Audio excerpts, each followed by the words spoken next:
Dame's defense do especially well? Like, what concerns you the most about them? Well, they are coached very, very well. Do a great job of mixing up the different styles of defense that they play. And they have a new defense coordinator, so certainly Marcus has his fingerprints all over the defense. But now that you have Al Golden there, it's a little bit of a different staff. So I think probably just a little bit of the unknown going into the game. If CJ needs to go out of the game for whatever reason, would Kyle be the one to come in at quarterback for you guys? Yeah, in the first game he would. Yeah. We'll go front row right, Austin Ward. From nowhere. All right, cool. Ryan, between Travion and Mayan, do you have a preference for how you'd like, or an idea of how you want to handle the rotation with those two at this point? Yeah, we're going to see how the game goes, but they're both going to play, and they both had very good camps, and we're going to need them both in this game. They I think have really done a great job in all three areas. They've done a good job in running the football, and they've done a good job in the pass game, and done a good job in protection. So. All three of those guys could get in the game. Dallin might even get into the game, but we'll start with Trey, and Mayan will be in there real quick. Where do you see the biggest improvement or difference from Travion from this time a year ago to now? I think when you come in as a freshman, everything's just moving so fast. It's just having a little bit more experience now and going through things, and again, everything you're doing isn't for the first time. There's a lot to be said for that. So I think just overall the banked reps in his mind. Thank you. See you, Jer. Let's go third row left, Dan Hope, 11 Warriors. Ryan Streamer was saying yesterday that he thinks a big key of this game is going to be stopping the run and being able to run the ball. Do you have a similar approach? Yeah, same thing. And that's really where we all start is stopping the run, and they do a good job running the football. So we're going to have to do a great job of being assignment sound and playing with great fundamentals and doing a great job on third down and get off the field. But the same thing on offense, you have to establish the run. It's very, very important, and something we've been working very hard on. Obviously, those were things that didn't go your way in the games that didn't go well last year. How much of a point of emphasis has that been in game planning for his game of making sure stop the run are big? It's a point of emphasis for every game that we play, though. We have spent a lot of time on it, but not any more time than we have in the past. I mean, that's where the games are won and lost, is up front. So, but have certainly spent a lot of time on that. Right in front of him, Stephen Means, Cleveland.com. Ryan, obviously you're trying to prepare for a game, but there's obviously going to be a lot of recruits walking around here, maybe more than you've had pretty much in your career here. Is there any extra message you have for those guys, and maybe how do you handle that while also trying to focus on top 5 matchup? Yeah, we've had conversations leading up to this game about a lot of our recruits coming to this game, and it's been exciting for them, and we are going to have a big number here. And I think most of the conversation leading up to the game has been had, the recruiting's been had. Now it's time to go play the game and just allow them the opportunity to see what an atmosphere at Ohio State's like, playing in Ohio Stadium, top 10 matchup, ESPN game, just the whole atmosphere, and just take it all in and then picture themselves being on that field. And I think a lot of guys are really excited. We got people flying in from all over the country here to be part of this game. So happy that they're going to be with us for this one. CJ and Jackson specifically, that relationship, since they've gotten here, how have you seen those two kind of grow? Well, I think it started in high school, and then it went on to when they were, in the scout team together. But they were together on a couple of these rivals camps, and they knew each other when they were in the recruiting circles. And then when they got here, it started right off the bat. I think they were on a scout team for a little while, and then quickly grew to last year. So they've just naturally kind of had a great relationship and understand each other's body language and have a good connection. Behind Stephen, Jacob Benj, the Lantern. Yeah, Ryan, just talking about Marcus Freeman and his press conference yesterday. I know Notre Dame's got a lot of Buckeye connections on its coaching staff. Just what's your history with Marcus Freeman and some of the other coaches that have ties to Ohio State? Yeah, it's interesting when you look at both staffs. There are a lot of crossover. We have some Notre Dame folks who are folks that coached at Notre Dame and vice versa. There's guys who are Buckeyes over there or coached here. So, it's a small world and, it's kind of unique, but it's exciting. And I think that's we're all competitive and looking forward to play Saturday night. And Notre Dame as well will start at quarterback, for the first time. Similar to maybe your team last year, just what do you know about Notre Dame's quarterback going into Saturday's game? Very athletic, very talented, highly recruited, very talented. Seeing his ability to throw, his ability to run. So, we got to do a good job, and we're expecting a high-level play. Front row right, Joey Kaufman, Columbus Dispatch. Ryan, just to follow up on Kyle being there behind CJ in case of injury, obviously you have a couple of guys, him and Devin, what do you feel confident about Kyle in the number 2 spot for this week? Well, he's been in the program for a couple of years, and Devin's he's right there too. He's working really hard, and as the season goes on, he's got to continue to grow. But going into this first one, Kyle just has a little bit more experience coming into it, understands the offense just a little bit more, has a little bit more under his belt. So, we feel like if we need to, that he would be the guy. For this game, is that something you keep open throughout the year, having both those guys competing for the back? Well, they're both gonna, things change, but right now it's Kyle, and we'll just keep, see where it goes. Those guys got to show up every day and compete and get better. In Devin's defense, he's only been here for about 7 months, so I think Kyle's ahead of him right now just because of his experience, and we just want to make sure those guys continue to get better. And when they have an opportunity to get in the game, then they got to go prove that they can do it in the game, because one of the hardest things is being a backup quarterback, where you're getting you're getting certain reps in practice, but you're not getting game reps. And so as the season goes on, we'll get to continually evaluate those guys. A big picture question about the series with Notre Dame. You guys have historically not played a ton in the regular season. This is only going to be the only 5th ever meeting to know OSU and Notre Dame. Once home and home in the 90s, home and home in the 30s. Do you have any thoughts on the frequency you would like to play Notre Dame? I know you haven't obviously played this home and home yet, but just wanted to get your thoughts on that. I don't really have many thoughts on that, no. I mean, it's certainly exciting to be a part of it. Not only is it the 100th year anniversary of the shoe, but just the fact that, like you said, it's a special matchup, having Notre Dame, such a prestigious program in the Midwest, and then Ohio State getting together for a home and home is exciting. And we saw this on the schedule a couple years back, and here we are. Right next door, Tim May, Letterman Row. What kind of, how many more minutes of sleep do you get a night leading up to this game, knowing you have this starting quarterback back, and what he can bring to the table, and where do you see him stepping up headed into this one? Yeah, it's a different feel from last year. Everything was new last year, so that's different. But there are other challenges. There are other things that are new. So, but knowing that have somebody who's been through the games before and been through the fire, and that does help. And it isn't about helping you get any sleep. It's just what can they handle. In terms of putting in the game plan, and things that we can hopefully make game time adjustments with, because there's a Rolodex of plays that under his belt that we can go back to if we need to. And even just communicating what's going on in game for guys who have been in first games are important, because there's just on both sides there's going to be things that we haven't seen, and so we have to be able to make in-game adjustments quickly. And having experience certainly helps in that area. And how much of a bonus did you look back on it? Was that Rose Bowl? Obviously, they come from behind wind, et cetera, but just getting Marvin Harrison Jr. and Emeka Egbuka involved, Julian Fleming too. Yeah, I hope because of what they were replacing, et cetera. As you look back on it now, how invaluable was that? I hope it was big. Yeah, I mean, if you didn't have that experience in that setting, you'd be even more sleepless nights. But they did. That doesn't mean anything. They still have to go play, but at least there's a reference point there, which is good for them, and hopefully it does pay off. Third row left, Bill Landis, Rivals. Ryan, now that he's had basically a full year of playing linebacker, kind of got his feet under, what have you noticed about Steele over the last month in terms of being more comfortable with that position? And I'm wondering if he, flashed any differently in camp maybe he did last year. Yeah, like same thing. Having a year under your belt of playing is important, and I think that room is doing well. I think that they see it from a wider scope, being with Jim every day. In the meetings, they get to see it. They make the calls. So I think he's one more year veteran, which is again hopefully pays off on Saturday night. But I think as a group, they all have more experience. Look at Tommy, you look at Cody, look at some of the guys who hadn't really played going into that year, when we had to replace all 4 of those linebackers who took the majority of the reps. At least this year's team coming back has more experience in the linebacker room. When you're playing an opponent that has a former assistant of yours on their defensive staff, do you need to change the way you go about things in terms of signals? Is there any value to having maybe more intimate personnel knowledge that Al might have, since he was here on the practice field?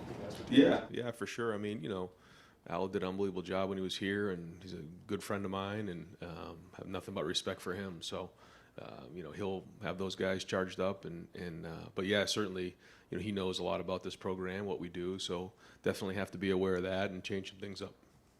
Deep left, Brendan Gulick, Buckeyes Now on Sports Illustrated. Hi, Coach. Thanks for spending some time with us. I know you've talked a little bit about the aura around this game. Can you give us an idea at how much you appreciate the tradition of college football and of two programs that may be at the forefront of tradition in the sport? Yeah, it's hard to probably appreciate right now because there's just so much going on. But when you think about what an opportunity this is for Saturday night, just getting Notre Dame and Ohio State together, first game of the year, 100th year anniversary of the shoe, all of the things combined. What a great opportunity, and that's what college football is all about: is bringing people back and making it special. And this is about our players. And I talked to him the other day about when you grow up and you're 7, 8, 9, 10 years old, and you watch a game on TV on Saturday night, and then you wake up the next morning on Sunday and you're playing in the backyard, and all of a sudden you're taking on the personality of guys who you watched the night before. And you can see a couple of them nod, and I said, well, that's going to be you. And I try to remind guys that every year when we play in environments like this. And that's the opportunity that's there. So that's why we got to work so hard this week to be a competitive excellence on Saturday. So working really hard to make sure that we're prepared for this thing. As a head coach, that led a program through the COVID pandemic and all the unique challenges that you've kind of had year to year, what makes this opener unique for you, this season unique? I think it's unique. Every year is unique, but what's significant about this year is, again, probably our schedule, bookended by Notre Dame and Team Up North, 8 home games, 100th year anniversary, a little bit more of an experienced crew coming back. So I think those are probably the things that are most noteworthy. Let's go deep right, Jeremy Birmingham, rivals. Right. Obviously, in your 4 years here, you guys generally try to avoid the huge recruiting events during game days, but with the game being at night, does it make it easier, and are you worried about striking a balance between finding time with kids and all their families coming in and just being ready for Saturday night? Yeah, all the focus is going to be on the game. We have a great recruiting staff that's going to do everything they can to make sure they put on a great show and be great hosts for our recruits, but time will be limited. Maybe after the game on Sunday, then we'll have some time to catch up, but we got to focus on Notre Dame. And yeah, it's great. We have a lot of people flying in from different parts of the country. They play on Friday night, and they're able to come in on Saturday because it's a night game. So this is unique that way. So we do have big numbers. And I say all the time, every time you come to visit, it's a different experience. This one is about watching the atmosphere and watching the game at Ohio State.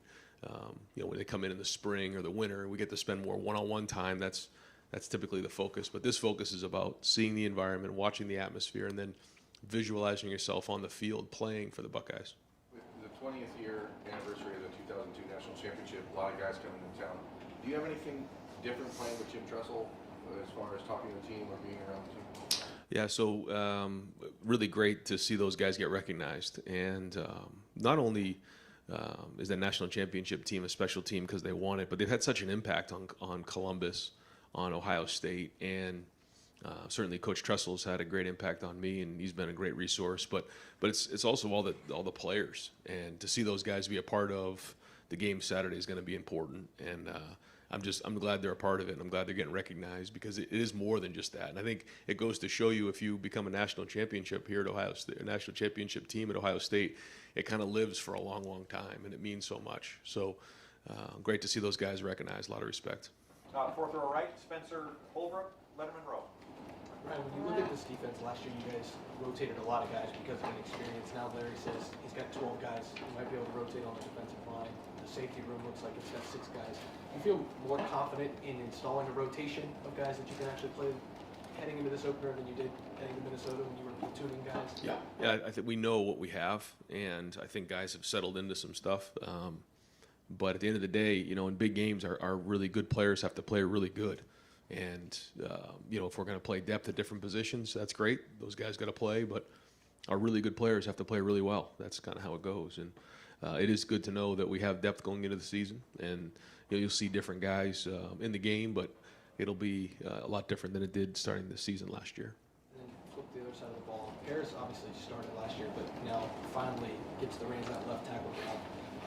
for you as the guy who recruited him, the guy who's seen him develop, how exciting is it just to see him finally be at that spot where everyone expects him to be so good, and then to also be able to go against somebody who's projected to be a first-round pick and Isaiah? How exciting is that for you to be able to see him? Yeah, I mean, Foskey's a tremendous player, very athletic, like you said, projected first rounder, so it's going to be a huge challenge for him and for DeJuan in this game. And, we got to know exactly where he is at all times. But, yeah, I thought that the key for Paris was that he was willing to go in at guard and get a whole year under his belt. And I think that for a lot of guys, they see themselves, well, I'm just a tackle. And if he had seen himself as just a tackle, then he would go into the season with zero experience really on the field. Maybe a few snaps here and there, but because he was willing to go into guard, he's more prepared to play this season at tackle because of that experience. So I think it goes to who he is as a person. Third row right, Rob Aller, Columbus Dispatch. Brian, Tim talked about this earlier. At the end of last year, CJ seemed like there wasn't a lot of room for improvement. You guys, there's always room for improvement, but we didn't think there was much more room. What do you want to see out of him? Where can he improve still? Well, there's a lot of areas. I think that for the whole offense, we just have to start the season and get going. When you kind of go through the season we went through last year, finished with the Rose Bowl win, you go into the off season, it's a whole different group. We move some pieces around. Some guys move out, some other guys move in. It's just a different personality. And so as the leader of the offense, you have to do everything you can to get your team into the end zone, whatever that looks like. Last year we had our certain way we did it. The year before, this year is going to look a little different as well. And so certainly the run game is a huge part of that, and I think he understands that. It's not about getting the most points or the most yards. It's about winning games, and that's what's important. And the other thing is, my 93-year-old mother again last night is complaining about why everyone's picking Ohio State #1. They're going to get big heads. That's not good for them. How do you handle that with the team, and do you have a specific person that kind of is in charge of keeping guys from seeing that stuff? Well, I think coming off of last year, there's no big heads. This team is hungry. This team has been hungry. It's been gritty, and we got to go win this first game, and they know that. There's no big heads on this team right now. We got a lot to prove. Right behind us, Pat Murphy, 24/7 Sports. Brian, any opener has unknowns on both sides. You don't have tape from this year, but when you have a game like this, as opposed to some of the openers in the past, how much does that change what you're doing to try and know as much as possible about this Notre Dame team? Yeah, every year it's the same story. It's a challenge to figure out what changes and adaptations have been made based on the personnel from each side, and in college football, what that means. I think maybe in the NFL, when you're drafting, the system's a system, but when you have new coordinators move in and out, and when you have different players moving in and out in graduation, different things, it changes. And so you try to do the best you can to project that, but then in game you have to have a good contingency plan that you can move quickly and adapt and think on your feet. You talked about Paris and DeJuan, but the offensive line as a whole, we've talked about the depth a lot, but how do you feel about that starting group, and what challenge overall does Notre Dame present with their defensive front? Well, they play multiple fronts, and they're good. They're strong. They're powerful. They're athletic. The linebackers play hard. They do a good job against the run. I feel good about where our offensive line is. I think that we've had a really good camp. I think Justin's done a great job with them. But now they've got to go put it on the field, and that's all that really matters. And I think that's just across the board. You go through so much training for just these few opportunities to play, and so now it's time to go to be competitive excellence, and that's what matters the most, is what we do on Saturday night. So I'm excited about what I see, but at the same time, we got to go put it on the field. Second row left, Steve Hellwagen, 24/7 Sports. Yeah, Coach, your offensive players have said routinely that the defense is much improved. They haven't got as many big plays, perhaps, during this preseason. Which area of the defense, stopping the run, the pass rush, maybe the secondary with pass defense, which one has maybe made the most improvement out of all those areas, I guess? Yeah, I don't know. I think when you look at the front, I think that they are certainly creating a lot of disruption up front and getting after the quarterback and, creating problems up front in the run game. The linebackers are much more improved. They're seeing things and diagnosing things faster. But the secondary as well is playing at a pretty high level. So I think across the board, it's just an overall improvement. I think that the guys are playing with more confidence. I think it's probably the combination of guys on that side of the ball with more experience and then embracing a new scheme. And just curious what the assignments will be for your assistant coaches up, down for this game. Yeah, I think we've gone back and forth on that. I think on the offensive side, we'll pretty much stay the way we've been, and I think Jim's done it a couple different ways, and we're gonna kind of decide here towards the end of the week what he's gonna do. Front row, middle, Bill Rabinowitz, Columbus Dispatch. Right, even though you have an experienced team, you're playing at home. What's it like for a coach before the first game of the year? Because there's no preseason. You're playing a top opponent. Just kind of your mindset right now. I think it's just to try to have a great day today, because again, we talk about it all the time. You can plan for the future, but there's nothing you can do about the game yet. All you can do is just have a great day today and focus on the fundamentals, focus on getting better, making sure that everything's clean today in practice. And so, Saturday's going to come and go. How prepared are we going to be when it gets here? And that's really just has to be the focus. I can't sit here and tell you that you sleep well at night, because you just don't know anytime you have a new team. But there is more experience with this group than last year, so at least you have, a reference point. But every year is new, and there's going to be a lot of excitement in this game, and we have to come in and play well. Do you feel good about where you are as a team? I mean, obviously you don't know what's going to happen Saturday, but do you feel good about the preparation? I think we've had an excellent preseason. Yeah, I think the attitudes have been excellent. I think the toughness has been excellent. I think their attention to detail, the edge that they've had. This team wants to be good, and they have an edge to them. They feel like they have something to prove, but that doesn't mean anything until you go play the game on Saturday night. So we'll keep working on that and trying to figure out a way to get 1-0. One more question about Paris Johnson. How has he looked at left tackle? I mean, that is kind of his natural position. How good can he be? How good has he been so far? He's done really well. He's really improved. Moving from tackle to guard and then guard back to tackle, there's a little bit of an adjustment, but now he's been working well with Justin, and I think he's had his last couple weeks he's been excellent. Over to the right, Adam King, WBNS 10 TV. This is a playoff caliber matchup to start the season in the shoe at night. You talk about the 100th anniversary. Do you talk to your guys about what Saturday means for college football and how big it's going to be? Like what I said yesterday about how the nation will be watching, and you get to be front and center, and everyone who's watching, and they wake up the next morning, they can be you, and I think that's important, and it's great for them to realize that. But we can't make it bigger than it is either. We got to make sure that we're focused on what really matters. But the guys know. I mean, this has been on the schedule for a while, and just as it gets closer, you start to feel it a little bit more. But we know this was coming, and we've been preparing all summer. You've got the best view of the defense. Now that you've had a whole offseason, we're 4 days away, how ready is it and how different is it? Yeah, I mean, still a couple days away, so we're going to keep preparing all the way till 7:29 when the foot hits the ball. But it's time to go play somebody now. I think as much as our guys are doing a great job of being focused, they want to go play a game and hit somebody else, and I think they're tired of practicing. We can't get tired of practicing. We got to keep working, but no, I mean, these guys have been working hard for this moment, and they've done a great job with the installation. They have a great job making adjustments and learning and growing, and now it's game planning Notre Dame. So, I think we're in a great place. We'll see you again Saturday night. Right next door, Tony Herdman, Buckeye Huddle. Ryan, I think along those same lines, this defense has been a work in progress for the last 8 months. Where's your excitement level, your emotional level, to finally see that against the opponent? Yeah, it's going to be great to see. Just a bunch of guys running around with great energy and great confidence, and that's what this thing's going to be. And that's the way they practiced. Just the whole group in general.